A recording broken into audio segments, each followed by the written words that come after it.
قال الله تعالى في كلامه المجيد والفرقانه الحميد أعوذ بالله من الشيطان الرجيم بسم الله الرحمن الرحيم إنما يوفى الصابرون أجرهم بغير حساب الآية صدق الله العظيم وصدق رسوله النبي الكريم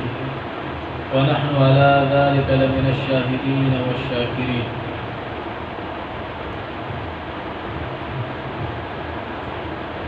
ډیر بختوره او ډیر عظیمه او ډیر بابرکته د رحمتونو ډکه د نجات یو میاشت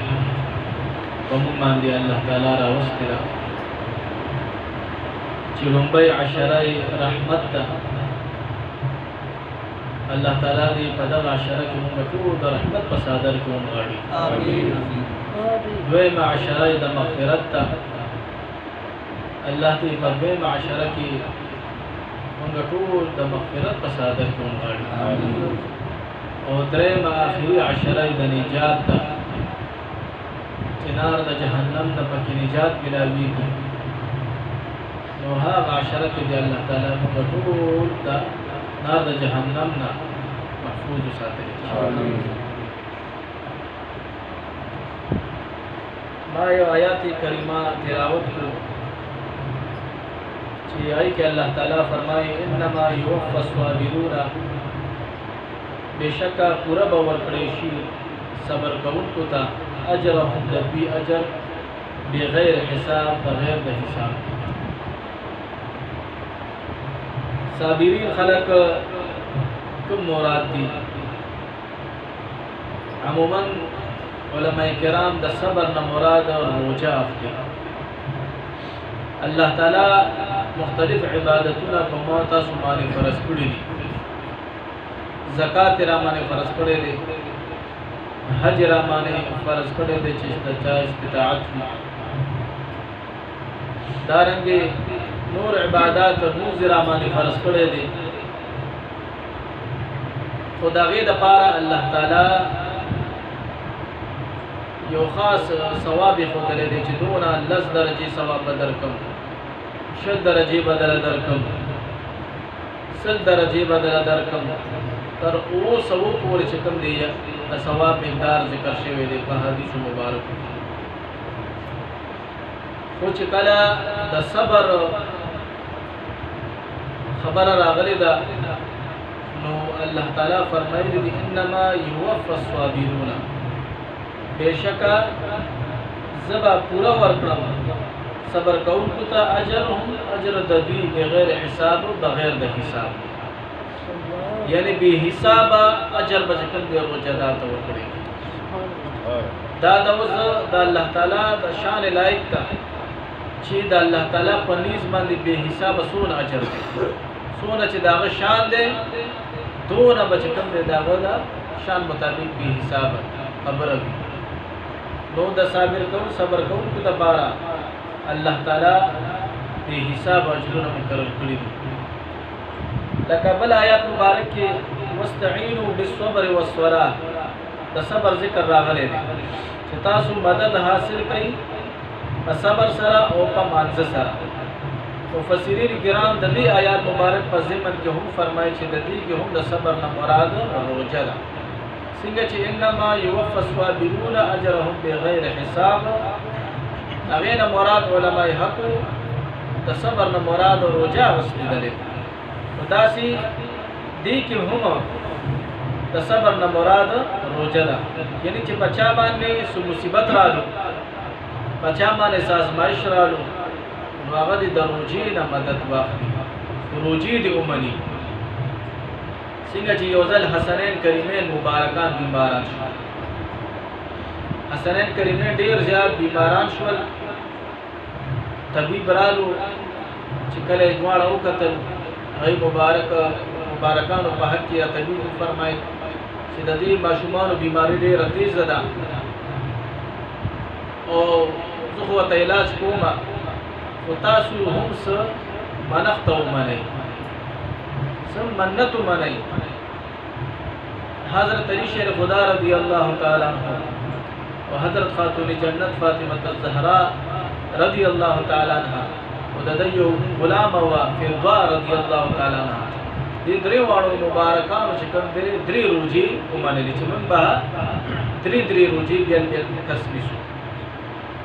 का हसनैन करीमैन तो अल्लाह ताला से हक वरकू नुम बियल द्रे रोजी कल चे अल्लाह ताला हसनैन करीमैन तो से हक वरकू नो रोजी कल हज़रत अली शेर खुदा रदी अल्लाह ताला अन्हु मुबारक के शुरू की पूर की फातिमी बिन शुरू की नो रुंबई रोजमा ने पकूर की सुनू दा रुजमाती दपारा तासे दफकर जुन हज़रत अली से मुबारक व खातिन जन्नत फातिमा ज़हरा रदी अल्लाह ताला अन्हा तेर करे जमुंगे दस्तरखान दम्बा खान बा वक्त सोना गोर द नेमतुन डक और दोना दफकर जुन तेर करे नो कलची रोजमाती वक्शु हज़रत अली से मुबारक रोजमाती वक्त की दस्तरखान तौकत इसमनु हज़रत अली से मुबारक रदी अल्लाह ताला अन्हु मुबारक लाड़ो और या द्री सेरा या सलूर सेरा चिकन दे और बुशी उड़कड़े शी विदाद यहूदी ने रावास्ती बतौर कर्ज रावास्ती और द्री उठाई खातून जन्नत फातिमा ज़हरा रदी अल्लाह ताला अन्हा की फकीर कल चे वही दस्तरखान तकीनास्त दाजान त इंतजार मानी वही टाइम की यो मिस्किन यो गरीब सड़ी आवाज है दहले बेत पूरा नहीं तासु कर सस्ता जड़ेर ज्यादा गई बची में नहर दी कोर वाले में नहर दा सोच तासु कर सदा फरास का द्वीन मा करा के हज़रत अली से मुबारक रदी अल्लाह ताला अन्हु तो दस्तरखान वागस्तु ओहागा मिस्किन थे हो पला रोजाई चिकन दे पौबू मादी माता खातून जन्नत हो पौबू मादी रोजा माता का और हज़रत फिरवा रदी अल्लाह ताला अन्हा चिदयो गुलाम वा अगे हम पौबू मादी रोजा माता द्वेम पिशमने ओशु रोजिमा की वक्शु पर द्वेम मरवज मांदे कल चिदन बांग पर इंतजार मांदी दी हज़रत खातून जन्नत रदी अल्लाह ताला अन्हा पख्तुल लासुल मुबारक हुआ रोटाई तैयार करे ना उसको जाना कुल के कारम न कही दफा खिदमतम न कही दफला दखावन दा खिदमतम न कही खातून जन्नत फातिमा ज़हरा रदी अल्लाह ताला अन्हा वाहिद दासी बीबीदा दा कोर पर खिदमत मांदी ददी पलासुल की चिकम दे जख्म पैदाशी दा कोर पर खिदमत मांदी वाहिद दासी बीबीदा हज़रत अली से मूल बीबी हुआ तो फरमाइल फातिमा दागीन फातिमा बिन्त साद रदी अल्लाह अन्हा हज़रत अली से मूल बीबी हुआ तो फरमाइल चिता को जमा ढेर खिदमत हो और जमा पर शरीयत पर लिहाज करा जमा खिदमत पता माने लाजिम न दे वाजिब न दे खातून जन्नत फातिमा ज़हरा रदी अल्लाह ताला अन्हा को तसु फरमाइल ए फातिमी बिन्त साद तो जिसकी का हज़रत अली से मोर इदा से जमाम मोरी सबा गोरियानी वाखियान तपक्कुम नजर सोना जकम दी खिदमतुन मांदे कोर के अफरा तफरी शुरू द जब द ख्वा खिदमत नो कोमा दब दर रिवर खिदमत नो कोमा पदे को खुदा अजरुन दर कई अल्लाह ताला न बशरान दुआ च दर सरज रंग बगरजे नो दा वाहिद बीबी द खातून जन्नत फातिमा ज़हरा रदी अल्लाह ताला अन्हा چې د دې د کور په خدمتونو باندې پلاسونو مبارک کې چې کوم د زخمونه پیدا شي نو په دوی مروز باندې یو یتیم आवाज کوي چې زه وګیم اے د اهل بیت کورنه استاسو د درن سو خالی نه دي تلی زړیر په سره راغلی ما او ما ته د خوراس کات سره کوي چې زه ځان لم یو سم او د خپل کور خلکو ته یو سم پلار می مړ دی د مزدوري سوک نشتا حضرت علی سے مبارک خاتون جنت فاطمہ ज़हरा رضی اللہ تعالی عنہ ته چوکه تغیب مبارک و تروز چته کی چیوسا تاسې پاک خلکو عظیم خلکو نو هاغه دسترخوان په دوی مروز باندې چې کوم دی غونډ کړو او هاغه یتیم ته ور کړو درېمه روژه نیسي. درېمه روژه چې نیسي په درېمه روژه په ماښامي باندې چې کوم دی یو قیدي اواز کوي، قیدي اواز کوي اے د اهل بیتو کورنۍ زه یو ظالم سړي سره مالک سره قید ما په ما باندې د خوراک کات په لحاظ سره ډېر زیات ظلم کوي، زه نهر ما زما بچی نهر دي، ما ته د اهل بیتو کورنۍ سره کوي، زه به چې کوم دی هغه خوراک د خپلو بچو ته یوسم خپله به یې خورم. په درېمه ورځ باندې خاتون جنت فاطمه الزهرا رضی الله تعالی عنها، حضرت علی شیر خدا رضی الله تعالی عنہ مبارک د اهل بیتو د کورنۍ د در نسو خالی نزی ګورئ. دا داسې عظیم خلق تیر شوی دی. نن سبا که د حضرت علی سے فضائل بیان کوي ته شیعه شوې، داسې خلق عجیب شته که د اهل بیتو د کورنۍ فضائل بیانې و ته شیعه شوې. نن که اوس که مو تاسو جلوس وباسلو په د اکبر پورا کې او د حضرت علی صاحب نارې مو لګولې، د حضرت علی صاحب د بچو نارې مو لګولې، نو مو تاسو باندې به په فیسبوک باندې په واتس اپ باندې په میسجونو باندې د شیعتو فتوی لګېدلې او کنه د دې په ځای ما تاسو د پیپل پارټۍ نارې ولګولې، د مسلم لیگ نارې مو لګولې، د پی ټی آی نارې مو لګولې یا د بل سیاسي پارټۍ نارې مو لګولې، څوک به هیڅ هم نه وایي. د اهل بیتو کورنۍ سره وخت سره ګورې موږ ظلم کو لګیا یو، د دې ډېر لوی شان دی ګورې. نو اهل بیتو کورنۍ په حق کې الله تعالی ډېر آیاتونه نازل کړي. انما یرید الله لیذهب عنکم الرجس اهل البیت. په 22مه پاره کې الله تعالی واضح د دې کورنۍ په حق کې چې ما دا کورنۍ د هر قسمه پلیتۍ نه پاکه کړې ده. ګوره دا کورنۍ پاک تا ګوره، تیری نسل پاک ہے بچہ بچہ نور کا، تو ہے عین نور تیرا گر څنګه غشر سب ګرانا نور کا. نو د اهل بیتو کورنۍ ګوره ټوله نورانی کورنۍ ده. نو دغه د اهل بیتو کورنۍ به هم چې کم دی داس د مصیبت په موقع باندې به روجې نیولې ګورې. د مصیبت په موقع کله چې بیا رسول الله مبارک خو ملاقات لراتلو د خپل لور مبارکه د حضرت خاتون جنت فاطمه الزهرا رضی الله تعالی عنها چې کله د لور مبارک د حال توکته چې خېټه مبارکه او ملا مبارکه یو بل سره قریب قریب ده، سترګې مبارکې د نشوي دي، د لور مبارکې د حال ته چوکته نبی علیہ الصلوۃ والسلام په سترګو مبارکو کې وښکراله. تاسو خپل سوچو کوي چې د یو بچی درد انسان برداشت کول شي چې ته د چا وای کوي میخه زیرین وای کټه وها نو چې دا چا یو ماشوم د چا یو بال بچ په تکلیف کې نو والدینو ته سونه تکلیف رسیږي. او بیا خاتون جنت چې دا جنتی بیبیانو سردار ده، هغه چې داسې د تکلیف په حالت کې ورسول الله مبارک صلی الله علیه وسلم مبارک باندې بس تیر شي. نو چې دغه حال رسول الله مبارک وکړو نو زر حضرت جبرائیل علیه السلام د عرش برین نرالو او د سوره دهر آیاتونه مبارک نازل شو. انما نطعمكم لوجه الله لا نريد منكم جزاء ولا شکورا. دینه مخکې آیات مبارک چې کوم دی هغه نازل شو د اهل بیتو په کورنۍ په حق کې د آیات مبارک نازل شوی دی. ګوره معتاز خو بچا باندې خیرات او صدقات کو خو احسان هم پې کو، خدا د اهل بیتو په کورنۍ کې د دې د کورنۍ په باره کې الله تعالی د عرش برین دا پیغام را لګلې دی چې دا داسې کورنۍ ده چې نه چانه بدلی غواړي او نه چانه د شکرې تمې کوي، نه چانه بدلی غواړي. معتازو خو کچاله زکات ورکو کچاله عشر ورکو نو داسې ځای کې ورکو چې سبا لا دی زما چاته څه پکارم راشي. زما استادو خو غرضونه دادي خو نه د اهل بیتو د کورنۍ غرض دانو. ګوره د غي د الله رضا لوجه الله د الله د رضا د پاره د غي غرض. ګوره الله تعالی دې ممکن د عادت د غي په دعا سره پیدا کی چې هر عمل زما استاد خالص او مخلص د الله د رضا د پاره وي. نو د صبر نه مراد روزه د روزه ځکه چې حضرت امام غزالی سے مبارک رحمت الله تعالی علیه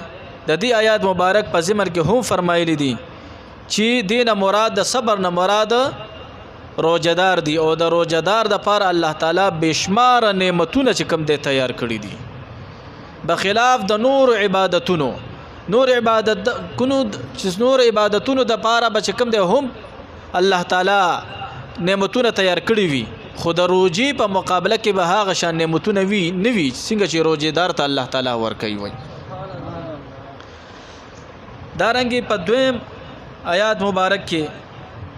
د سوره سجده ای کې الله تعالی فرمای فلا تعلم نفس پس نه دی پی هیڅ یو نفسم فلا تعلم نفس پس نه دی پی هیڅ یو نفس ما اخفي لهم په هغه سيزونو باندې چې پټ مقرر شوی دی د دې لپاره چې کوم پټ مقرر شوی دی د دې روزدارو د لپاره من قرة اعین دسترګو د یخوالنا یعنی چې دا کم نعمتونه پټ الله تعالی د روزدارو د لپاره مقرر کړی دي وای هغه چاته معلوم ندی الله تعالی فرمای جزاء دا بدله ده بما كانوا يعملون د هغه عملونو چې دوی په دنیا کې کول اوس امام غزالی صاحب احیاء العلوم کې د دې آیات مبارک په ضمن کې فرمایلی دي چې پر ورځ د قیامت په الله تعالی روزدار ته داسې نعمتونه ورکي چې ای سره به دغه روزدار سترګي الله تعالی یې خی ګوره او دغه اعمالنا جزاء بما كانوا يعملون مراد امام غزالی سے مبارک فرمای چې د عملونو نه مراد روزه د روزه او امام غزالی سے مبارک رحمت الله تعالی علیہ فرمای چې دا نعمتونه به دا سوي نعمتونه وي چې نه بستر ګولې دلی وي نه به پزړه کې د چاتیر شوی وي او نه به غوګونو د دې په باره کې ساوري دلی وي دا سي عظیم عظیم نعمتونه د روزدارو د لپاره الله تعالی تیار کړی وي ګوره بدریم آیات مبارک کې په سوره الحاقه کې پارا نمبر 29 کې الله تعالی فرمایي کلو خری واشربوا اوسکای هنیئا په مزو سرا په خوندونو سرا بما اسلفتم په بدله د هغه عملونو چې وړاندې لګلې دي تاسو په بدله د هغه عملونو چې تاسو وړاندې لګلې دي فل ایام الخالیه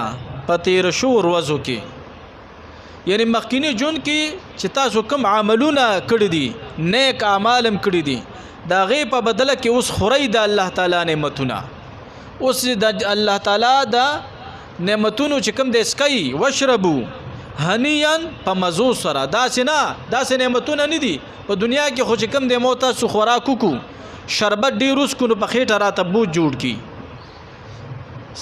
یا چې ډیر خوراکو کو نو په میدم بو جوړ شي یا داسې لږ زوړ خوراکو کو نو ای سره زما استاد معدې خراب شي دستونه را مانو لګي الټي را ماندو لګي خدا داسې نعمتونه دي هني هم دي کې تاسو ته مزيب ملاويږي دا به تاسو ته هیڅ قسمه تکلیف نه درکړي امام غزالی سے مبارک او حضرت عبدالرحمن صفوری مبارک رحمت الله تعالی علیہما د حضرت وکی رضی الله تعالی عنہ نقل کړي چې د دین مراد ایام الخالیه نه مراد سدي وای دا روجي دي روجي چې د روجو په بدلی کې به الله تعالی وای دا روزدارو د پاره داسې نعمتونه تیار کړی وي چې دای په تنه مزي اخلي او دای په تنه خوندونه اخلي بل روایت کې راځي وای کله چې روزدار پرواز د محشر د خپل قبرونو نه راپاسي وی الله تعالی با سپیشل فرښتې د جنت غلمان خادمان به د دې د پاره مقرر کی حساب کتاب بلانی شوه لا حساب کتاب مملانی شوه وی الله تعالی به دغه خادمانو ته د جنت فرمای چاله لین کې ودرېږي او چې کوم روزدار بندگان زما راضي په جنتی پتنسونو کې جنتی خوراکونه هغه ته ونیسي لګي جنتی پتنسونو کې جنتی خوراکونه هغه د پاره بچ کم دي جنتی شرابونه بچ کم دي الله تعالی هغه د پاره مقرر کړی وي لا حساب کتاب بنه کیږي او جنتی نعمتونه باغی خوري لګیا وي. یو بل روایت کې راځي چې وای دا روزدار خلک به وای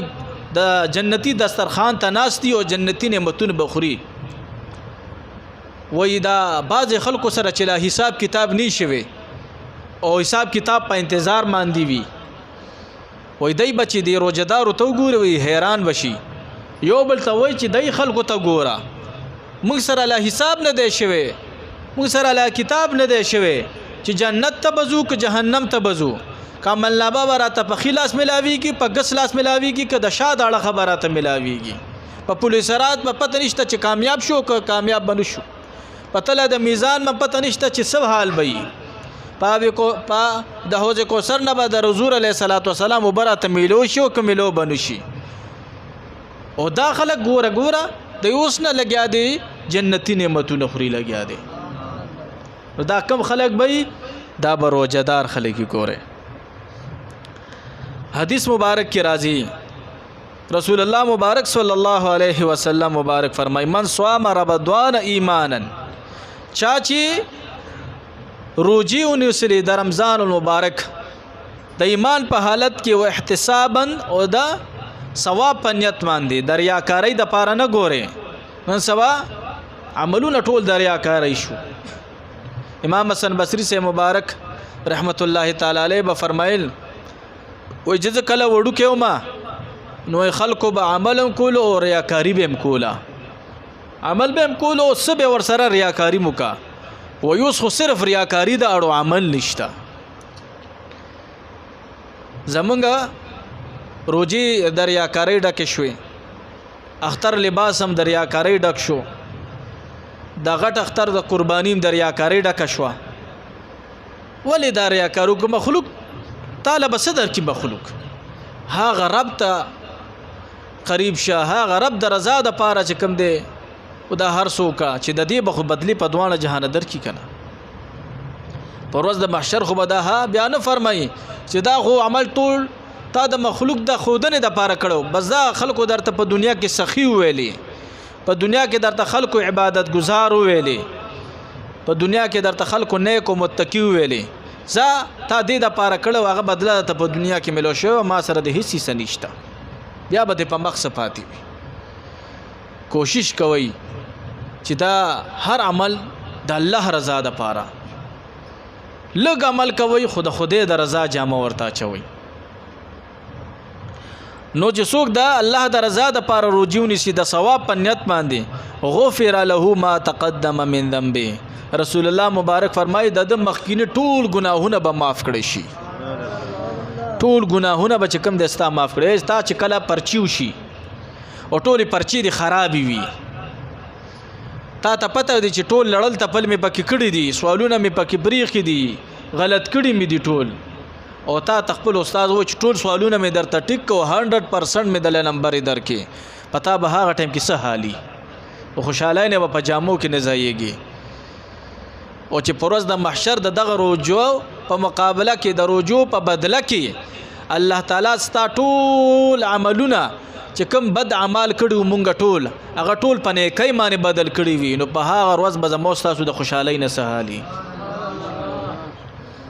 الله تعالی دې په هغه ورځ باندې همداسې خوشحالي زموږ تاسو نصیب کړي.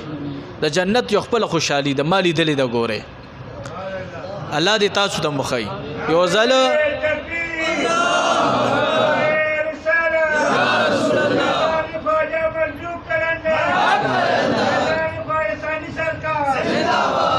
یو ځل داسې د روجې میاشوا او سورات می ولستلو دشم، نو خوب کې ګورم چې جنتی یو ماحول جوړ دی. ما سره حساب کتاب شو او الله د طرف نه راته دا حکم شو چې زما بندا جنت ته روان شه. هغه لمحې چې زو سمزان تر یاد کما نو په ما باندې اوس یو کیف او سرور راشي، دونه په خوشحالۍ خپل جنت طرف ته روانه ما. او هغه جنتی دروازه چې دغه څه شان نو چې ډیر لوی دروازه و د جنت، او چې کله جنتی دروازه ما ته کولو شو نو دن چې کوم مخلوق او د هغه شان حسین او جمیل مخلوق ما په دنیا کې نه دی صحیح کړی. ګوره داسې بهترین مخلوق هغه الله تعالی دې هغه ورځ باندې دا خوشحالي زموږ تاسو نصیب کی. نو بل حدیث مبارک کې رسول الله مبارک صلی الله علیه و آله وسلم فرمایي چې د هر عمل لپاره الله تعالی درجه خلی دي او د روزي درجه صدا چې الله تعالی فرمایي فانه لي وانا اجزي به. د روزي درجه دادا چې الله فرمایي چې روزه زما د پاره ده او زبد د دې په خپل شان لایق سره اجر ورکوما. زبد د دې په خپل شان لایق سره اجر ورکوما. زکه چې دغه روزه کې د خپل خواهشات تر کړې دي د طعام تر کړې دي زما د پاره خوراک پرېخې دي سکات پرېخې دي هر څه پرېخو دي. بیا رسول الله مبارک صلی الله علیه وسلم فرمایي للصائم فرحتان. د روزدار د پاره به دوه خوشالۍ وي. د روزدار د پاره دوه خوشالۍ دي فرحه عند فطره وفرحه عند لقاء ربه. یو خوشحالی به وته په کم ټیم کې ملاویږي چې کله د روزه ماتي تکیدي زما د نعمتونو ګوري رنگارنګ نعمتونه ګوره په دې ورځ شپو کې د هر چا دسترخوان الله تعالی ډک کړی دی.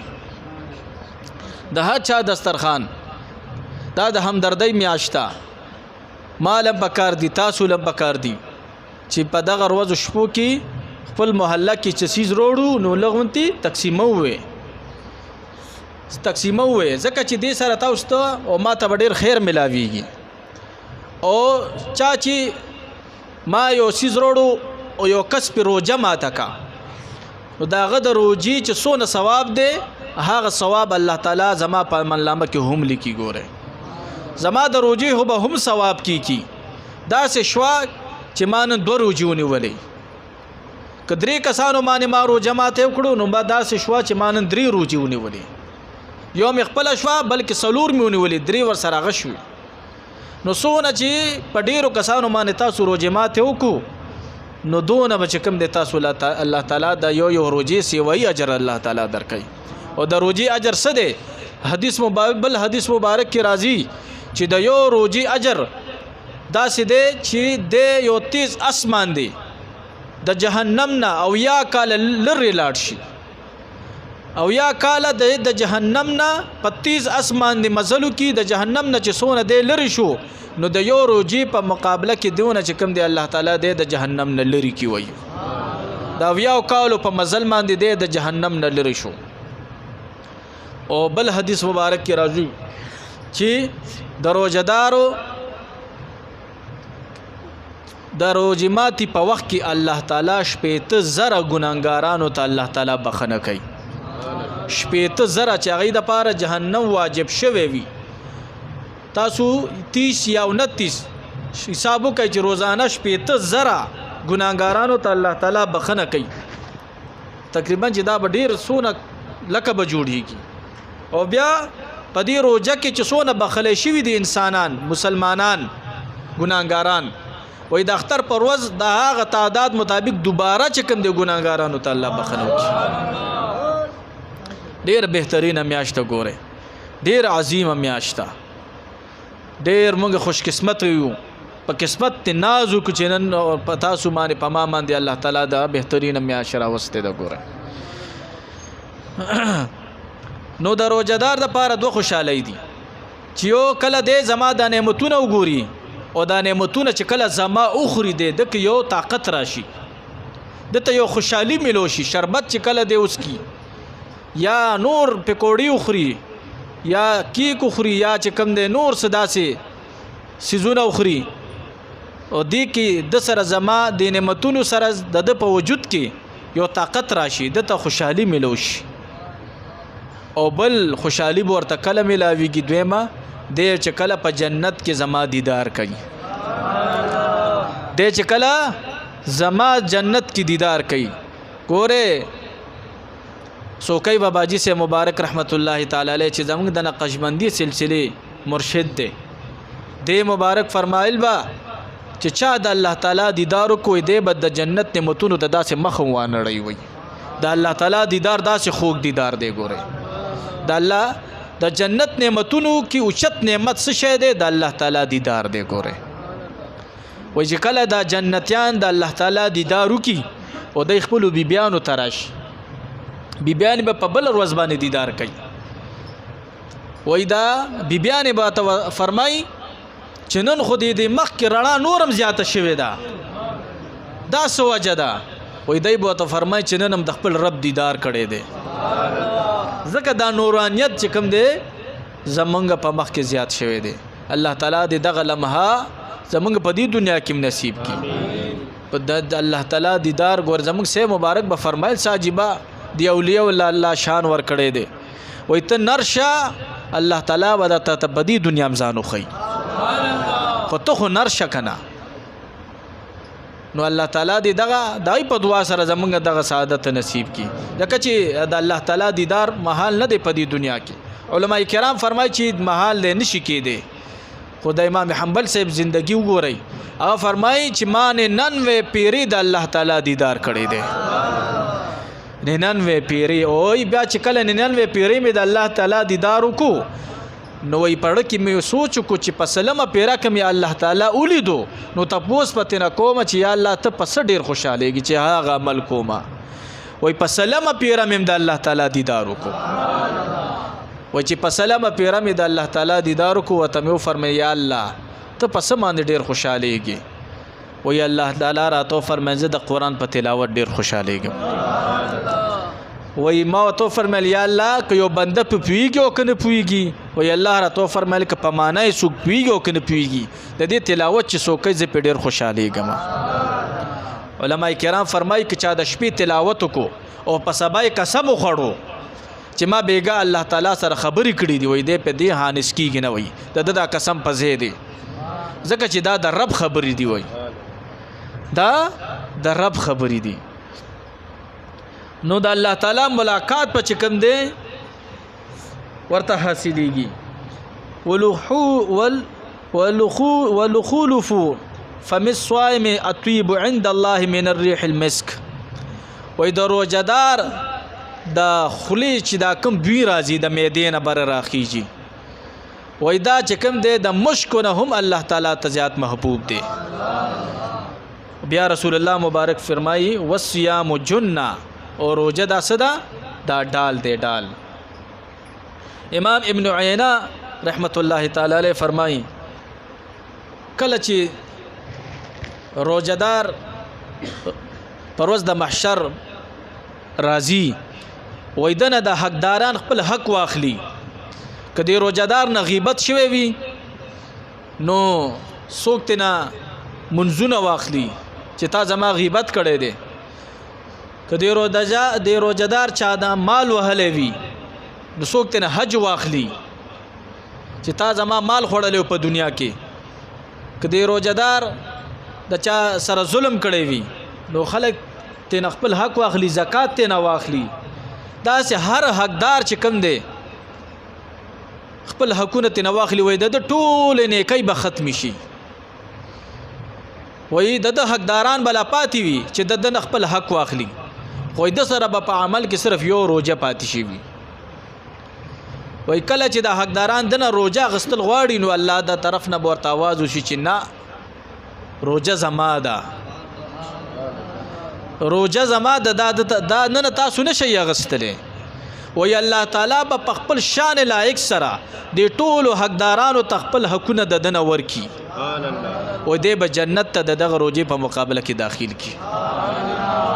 تاسو لوی شان ګوره دی روزه ته الله ور کړی دی ښا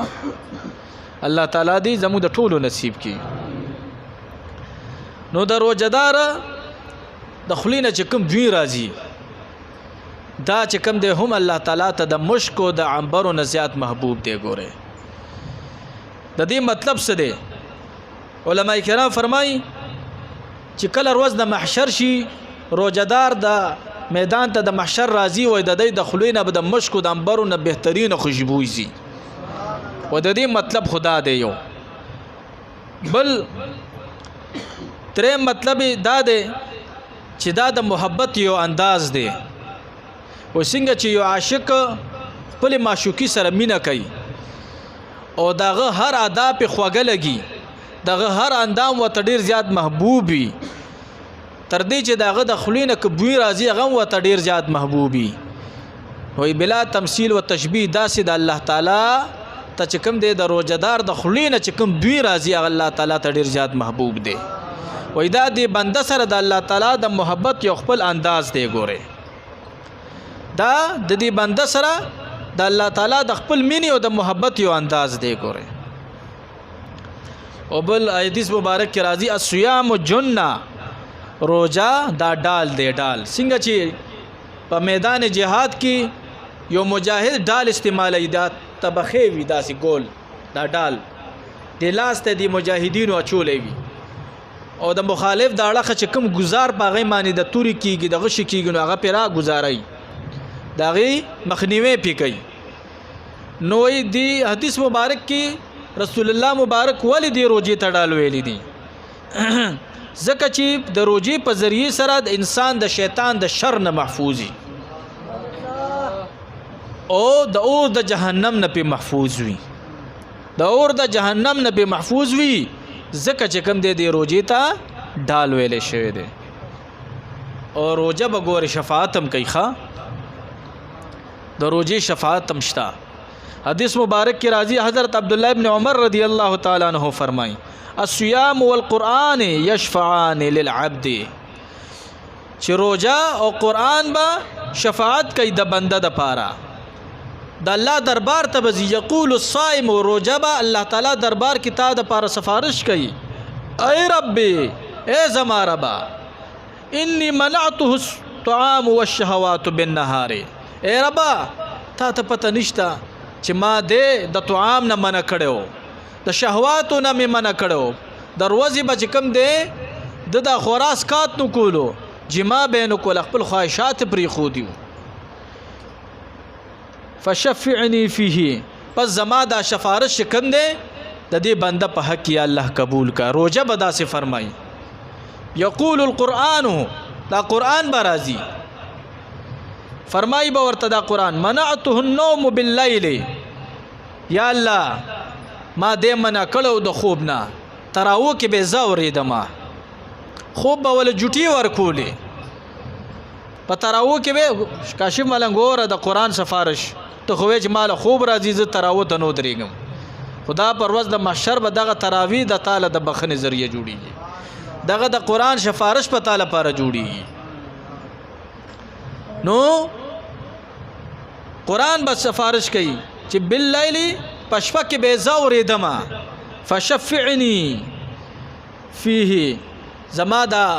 سفارش د دې بنده په حق یا الله قبول کا فیشفعان رسول الله مبارک به فرمای رسول الله مبارک فرمای چې د دې دوانو سفارش به الله تعالی ته قبول شي دا روزدار با او دا قرآن اوریدون کې با الله تعالی جنت ته داخل کی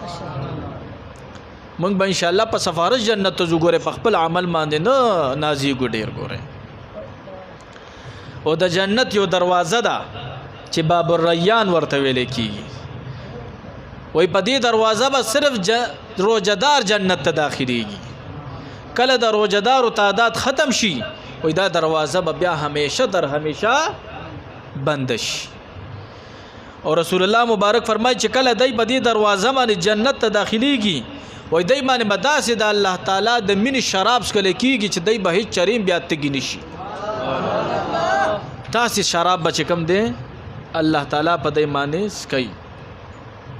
او څوک چې بلا رخصتا روزه پریک دی نا جوړ نه دی په سفر کې نه دی س بیمار نه دی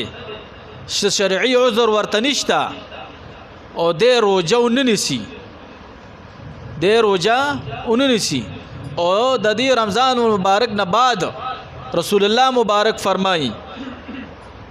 کده ټول عمر مروجه ونسي خو هغه شان خیر او برکت به ورته ملون شي څنګه چې د یو روزه کې الله تعالی خیر او برکت خلو تاسو خیر او برکت دی فرضي روزه کې الله تعالی خلې دی او څوک چې قصدن عمدن روجه پرېږدي دی به پرله پسې چې کوم دی 2 میاشتې مسلسل روجې نیسي که د میاشت 2 کې د یو روجه پرېښوده نو بیا به اثرنو دوباره سر نه شروع کوي ګورئ خو علما کرام فرمایي چې دا فرضیت په خو به د ده نه ساقط شي ټیک ده خو هغه خیر و برکت ورته نه حاصلېږي چې کوم خیر و برکت فرضي روجه کې الله تعالی یې خلی وګورئ دارنګې ډېر فضایل شته دی د پښمني په حق کې به چند خبرې وکړو رسول الله مبارک صلی الله علیه وسلم مبارک فرمایي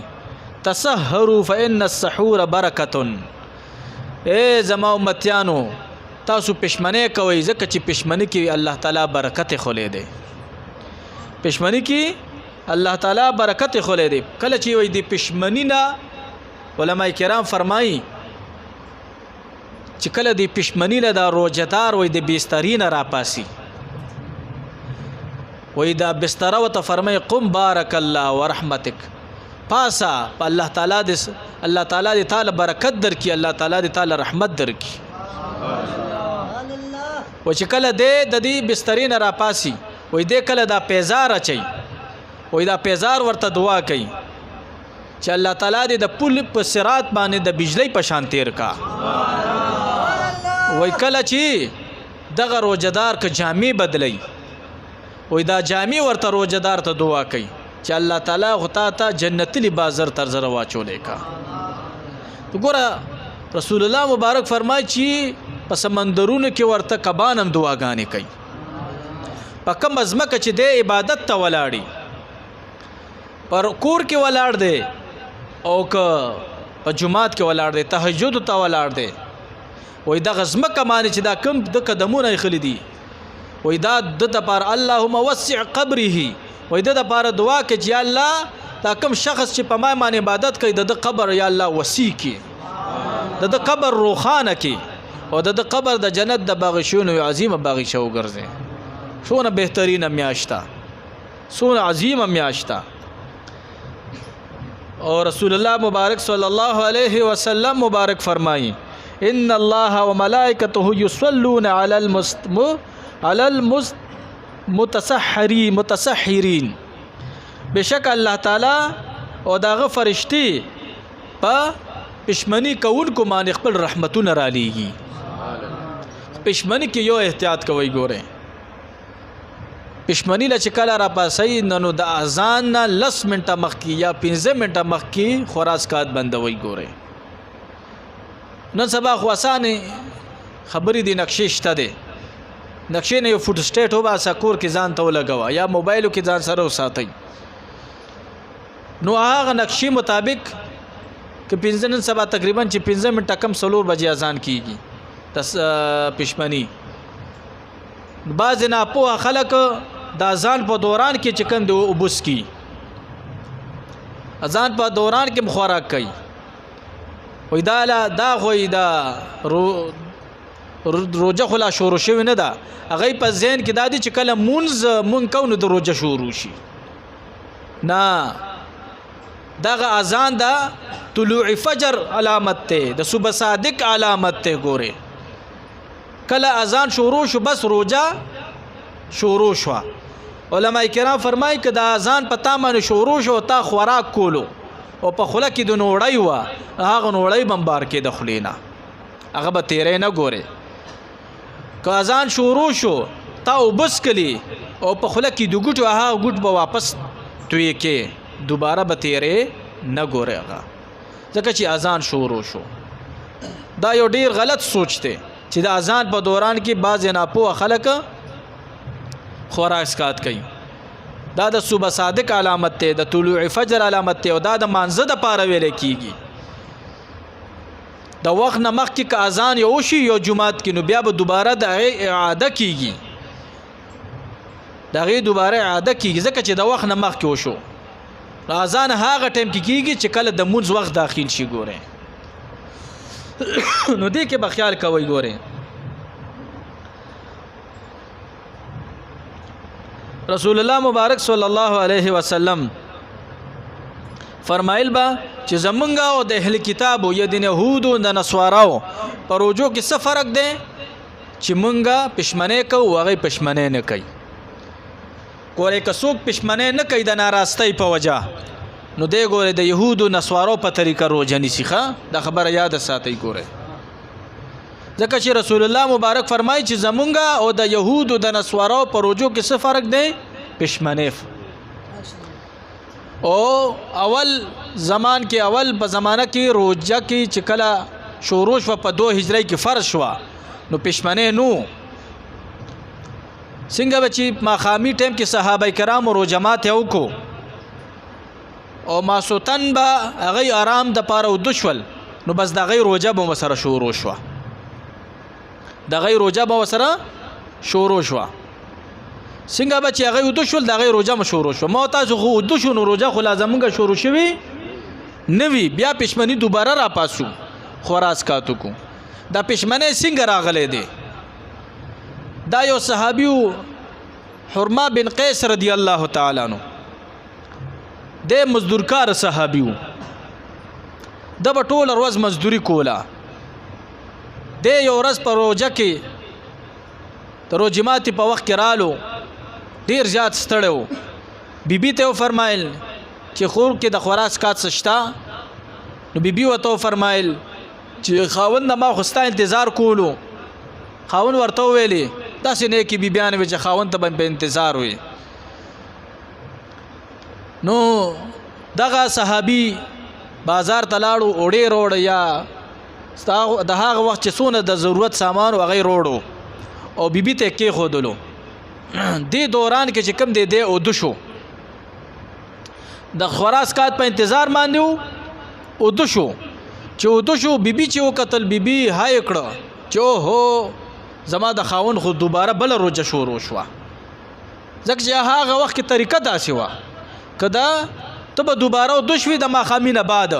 نو ستارو جبا دوباره شروع شو نو دغه صحابي د ماخام نه بعد بیا و دشو او روزه اعلان و ماته کړي نو هغه بیبي ډیره زیاته خپه شو کله چې سحر شو دغه صحابي او چې خلامان دي او چې شونډي او ماغه شان خپل مزدوري ته دوباره لاړو ماخام خوراک نکړو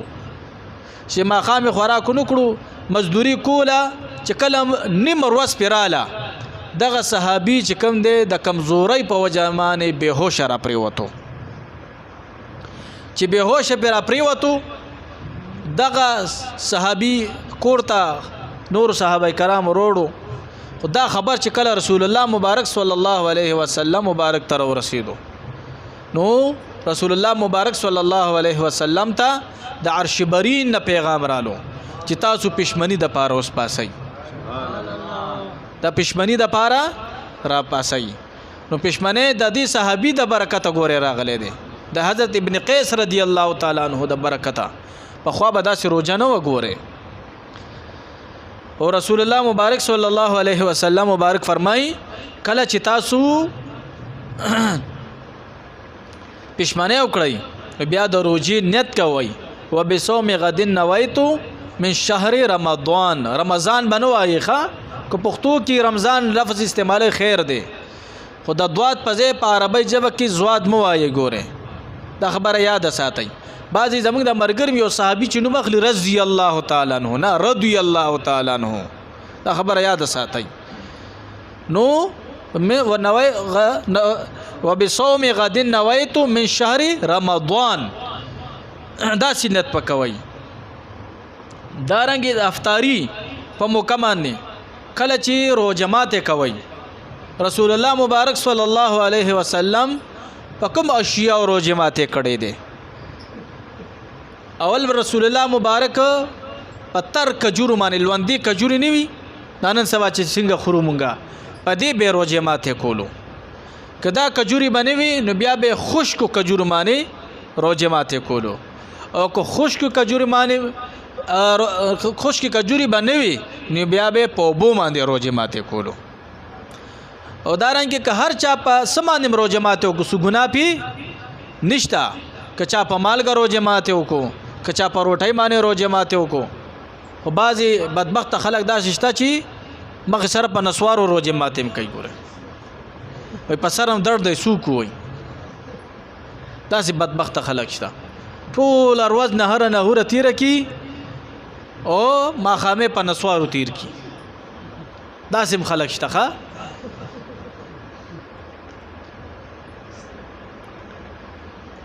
رسول الله مبارک صلی الله علیه وسلم فرمایل با لا یزال الناس بخیر زما امتیان به همیشه په خیر مانی وي ما عجل الفطره چې دای په روجمات کی جلدیواله کوي رسول الله مبارک فرمای چې تاسو پښمنی کی رستواله کوي پښمنه اخیره حصہ کی کوي خدا سي اخیره کی حصہ کې نه چې تاسو باندې بنګونه وي او تاسو خوراکونه کوي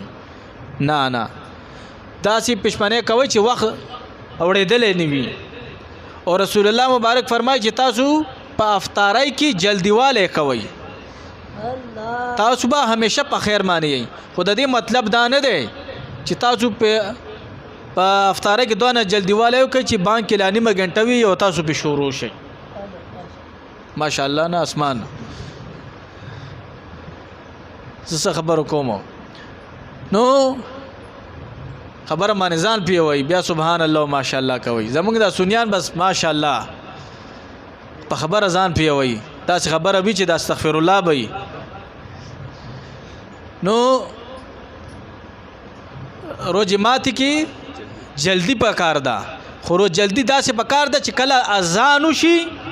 اذان مخه سره روجمات پکار دی مخه سره روجمات پکار دی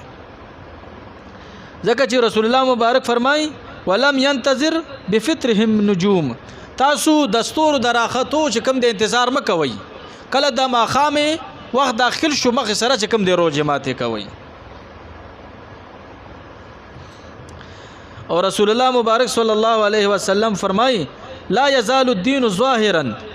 زما دا دین به همیشه غالب وي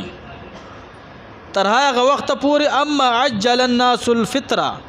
سو پوری چې زما امتیان پر روجمات کی جلدیواله کوي یعنی روجمات کی جلدیواله دا د حضور علیه السلام سنت دی ګوره لئن اليهود والنصارى يؤخرون ځکه چې يهود او نصارا دای پر روجمات کی هم تاخير کوي او د وخت نه مخکې روجمات کول ګوره دا ډیره سخت ګناه ده رسول الله مبارک صلی الله علیه وسلم مبارک فرمایي چې وزل ز ودوشم وای په خوب کې د انساني په شکل کې ماته دوه فرشتي رااله وای ما ته ویل چې راځه وای زه ور سره روان شوم یو د یو لاس نه نیولې بل د بل لاس نه نیولې وای یو غر ته راوستم وای ما ته فرمایل چې په دې بخیجو وای ما ورته فرمایل چې دا خو ډیرو چته زه خو په دې نشم خته وای دا سنې غرو محبوب علیہ الصلوۃ والسلام فرمایي چې ما ته هغه فرښتو فرمایل چې موږ د سره یو اسانه بشي درته وای کله چې زه دې غر ته نیمه تور ورسیدم وای ما ډیر چغه سورای هاي سورای مې ووریدل وای دې فرښتونه مې پوښتنه وکړه چې دا هاي سورا د سده وای ما ته فرمایي چې دا جهنميانو د شور आवाजونه دي وای کله چې د دې غر سوکي تور ورسیدم د غر سوکي ته ور ورسیدم او التمس خلق لیدل چې زوړندو داسي چې زوړندو او جبه راوتی وي او شونډي به تنه فرښتو پرې کولې جبه به تی پرې کولې او اوروینه تی روانې وي بیا به د دې دا شونډي او دا جبه روغ شوي بیا به چې کوم د چاړګانې پراخ کې وای داسې سزا کې مبتلا وو وای ما رسول الله مبارک صلی الله علیه وسلم تاسو کو فرمای چې ما تاسو کو چې دا کم خلق دی وای ما ته هغه فرښتو فرمایل چې دا هغه خلق دی چې د وخت نه مخکې روجمات کوي د وخت نه مخکې روجمات کوي او د وابیانو په اذان خو بيخي روجماتونه کوي ګوره وهابیان نجدیان ګوره د اکثر د وخت نه مخکې اذان کوي ګوره د احناف او خستا بهترین نقشې ځان له پیدا کوي چې کله روزه راځي د سنیانو نقشې ځان له پیدا کوي و بیان دي اذانونه کوي د سار دیم کوي او د پښمنی دیم کوي د ماخام دیم کوي خدا غي په اذانونه باندې ګوره روزه ماتهونه کوي ګوره نو کوشش کوي چې په دې کې ډیر زیاته احتیاط کوي او امام غزالی سے مبارک رحمت الله علیه به فرمایل چې یو د عوام روزه ده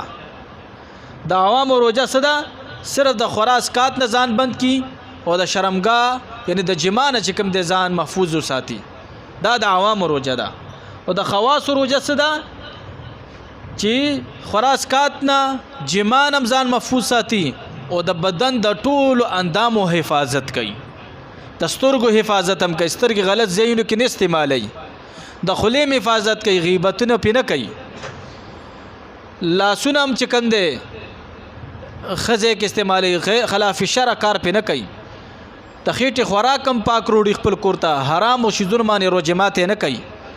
د خپو ګرځېدل هم پاک وي، خلاف شرع ځایونو ته چې کوم دی په دې روژه کې دی نه ځي. ګورئ د رسول الله مبارک په زمانه کې یو 2 زنانه وي، هغې باندې ډېره زیاته لوږه او تنده ولګېده، چې ډېره زیاته لوږه تنده پې ولګېده، حضور علیه الصلاة والسلام ته سوال جواب راوړو چې مونږ خو قریب المرګ یو، داسې لوږه تنده را باندې راغلې ده، نو تاسو اجازت وکړئ چې مونږ خراسکات وکړو، دا روژه به بیا روباره راوګرځو، خو چې مونږ خراسکات وکړو. محبوب علیه الصلاة والسلام ورته فرمایل، محبوب علیه الصلاة والسلام یو صحابي ته یو کټوری ولېږلو، یو لوښی ولا ورکو چې لاړ شه دې زنانو ته فرمایه چې دې کې خولې ونیسئ، خولې ونیسئ، چې کله هغه صحابیانو پکې خولې ونیسي صحابیاتو نو هغې الټی وکړي او په الټی کې وینه لړه کړي او وخې لړه کړي. ټول صحابه کرام ورسره ډېر زیات حیران شو چې عجیبه الټی دي چې دی وینیم لړه کړي او غوښې ورسره لړه کړه، او هغه صحابیات د دې الټو نه پس بیا ټیک شوي، لوږه تنده پې ختمه شوه. نو رسول الله مبارک ورته فرمایي چې تاسو په روژه کې غیبت د خلکو کړی و، ځکه چې کوم د تاسو باندې د الله تعالی د سختي راوستې وه، د خولې حفاظت هم نو کړی، د خولې حفاظت هم نو کړی، ځکه چې کوم دی نن سبا اول زه بیا بل د خولې حفاظت نه کوو. کله حدیث مبارک کې راځي و چې کله سحر شي وای دې ژبې ته ټول اندام متوجه شي، وای دې ژبې ته فرمایي دا ټول اندامونه که ته ټیک کړي ای ژبې نو موږ به ټول ټیک پاتې شو، په دې دنیا کې به هم ټیک پاتې شو او پر ورځ د محشر به هم د اور د جهنم نه محفوظ پاتې شو. او که ته خرابه چلیږي نو موږ به چې کوم د په دې دنیا کې خراب شو، ځکه چاته به کنځل کوي هغه به موږ له ګزارونه راکوي، په موږ باندې حمله به کوي، که چاته سپک بد وي هغه به هم جوابي کاروایی کوي. نو او دارنګې پر ورځ د محشر به هم ستا د لاسه موږ بیا په اور د جهنم کې سوځولو. ای ژبې ته سالم اوسه چې موږ هم سالم یو. مشران خبره کوي ژبه هم کلا ده هم بلا ده، وایي دا ژبه داسې واحد څیز دی چې په دې ټوله دنیا ته خوړی شي. ګورئ خو چې ښایسته اخلاق پې چلی، نرمه ژبه چلی، اخلاقو سره د الله رضا دپاره، نو کوشش کوئ چې په دغه روژه کې غیبتونه نه ځان ساتئ، د سترګو حفاظت کوئ. د ځوانانو ته خاص کر ویم، ځوانانو ته چې فیسبوک باندې هر ټایم مصروف وي، دارنګې په یوټیوب باندې هر ټایم مصروف وي، دارنګې په کریم بورډ کې هر ټایم مصروف وي، دا د لاسونو ګناه ده. وایي زمونږ ټایم پاس کوو، ټایم په څنګه ته پاس کې؟ تا د آخرت دپاره پوره تیاری وکړو چې ته ټایم پاس کې، تا ټول تسبیحات پوره کړ چې ټایم پاس کې، تا الله راضي کړی دی چې ته ټایم پاس کې، تا رسول الله مبارک راضي کړی دی چې ته ټایم پاس کې. نو کوشش کوئ چې دغه میاشت کې یو لمحه هم تاسو نه ضایع لاړه نشي. دا د ګور څونه تیزۍ سره روانه ده، نن اتمه روژه ده لګیا ده، اتمه روژه ده، 2 روژې پاتې شي، په سترګو رب کې به د انوریم تېرې شي. بل کال لا زما ستاسو پته شته یا نشته، په دې ځمکې د پاسه به یو او که د ځمکې لاندې یو، هېڅ پته نه لګي. نو کوشش کوئ چې دغه ورځې د نه ضایع لاړ نه شي. کوشش وکړئ چې ټول مصروفیت اوس نه پوره کړئ، ختم کړئ او اعتکاف ته په ښه اراده وکړئ چې زه به په 6مه روژه د مازدیګر مونځ نه پس خامخا اعتکاف ته کښېنم. نو کوشش وکړئ زمونږ سیب مبارک رحمت الله علیه ټول عمر کې اعتکاف بغیر د بیماری نه قضا کړی. ګوره او دارنګې رسول الله مبارک صلی الله علیه وسلم مبارک ټول عمر کې نه دی قضا کړی. عائشه بی بی فرمایي که یو کال باندې به تیره قضا شو نو په بل کال باندې به 60 ورځې اعتکاف ته ناستو، بیا قضا به راګرځولو خو اعتکاف ته به خامخا کېناستو خو اعتکاف هم اعتکاف وي ګوره چې جمعات نه اجره جوړه نه کوي ګوره ګپ شپ پکې جوړ نه کوي تاسې اعتکاف کوي چې رب د ناراضي شي رسول الله مبارک ملاقات پکې در سره وشي د خپل شيوخ ملاقات پکې در سره وشي روحانيت درته حاصل شي او توانایي درته حاصل شي الله تعالی دې ماته او تاسو ټول ته په دې خبرو باندې د عمل کولو توفیق راکړي او دغه رمضان مبارک کې چې څونه خیر پروت دی الله تعالی دې زموږ تاسو د ټولو نصیب کړي واخر دعوانا الحمد لله رب العالمین.